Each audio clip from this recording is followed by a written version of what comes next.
protections are supposed to work both ways. Speech everyone likes isn't what needs protecting. It's controversial speech that the founders sought to defend. In the American tradition, the answer to so-called bad speech has been more speech. When a controversial speaker is given a platform, his or her remarks are constitutionally protected. Likewise, those who disagree with the speaker are also allowed to protest or offer counter-arguments in their own venues. But at what point do protests move into the realm of infringing upon the right to speak freely? Debate over what's known as the Hecklers veto has arisen following recent incidents on college campuses. For example, earlier this year, Stanford Law School students disrupted and stopped the address of a federal judge who had been invited to the campus by the school's chapter of the Federalist Society. The school's associate dean for diversity, equity, and inclusion also joined the protest, taking the microphone to interrupt the judge.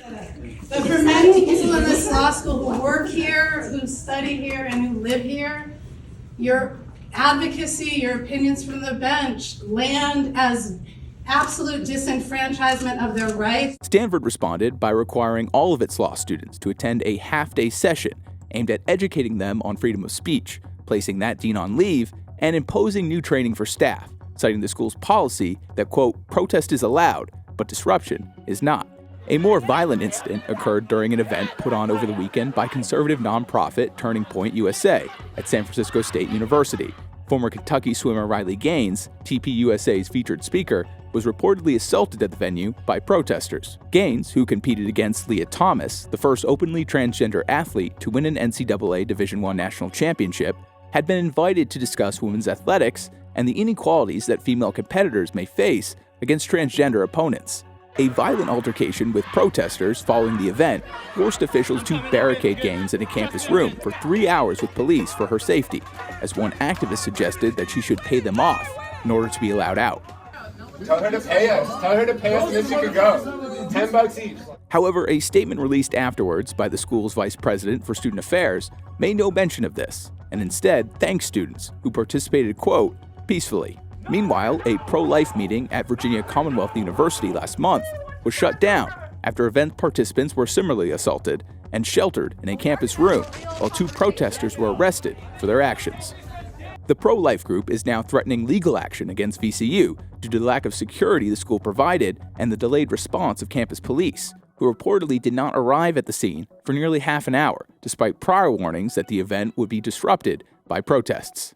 Massive protests and threats of violence have led to the cancellations of numerous other speaking events at campuses around the country. These include a planned speech at Penn State in 2022, an event at Gonzaga University in 2019, and a speaking engagement at UC Berkeley in 2017, which protests over led to $100,000 in property damages. Though college students have every right to protest speakers or organizations whose viewpoints they disagree with, when it bars speech from even happening or turns into violent threats and in some cases actual violence, that brings on what some have deemed a suppression of free speech. Of course we have the right to protest, and of course we have the freedom of speech. But when I was ambushed, that mob, that was taking it further than protesting. That was resorting to violence, both verbally and physically, to prove your point. As for Gaines, she's pushing back at those who she believes aim to silence her, and has already indicated on social media that she may take legal action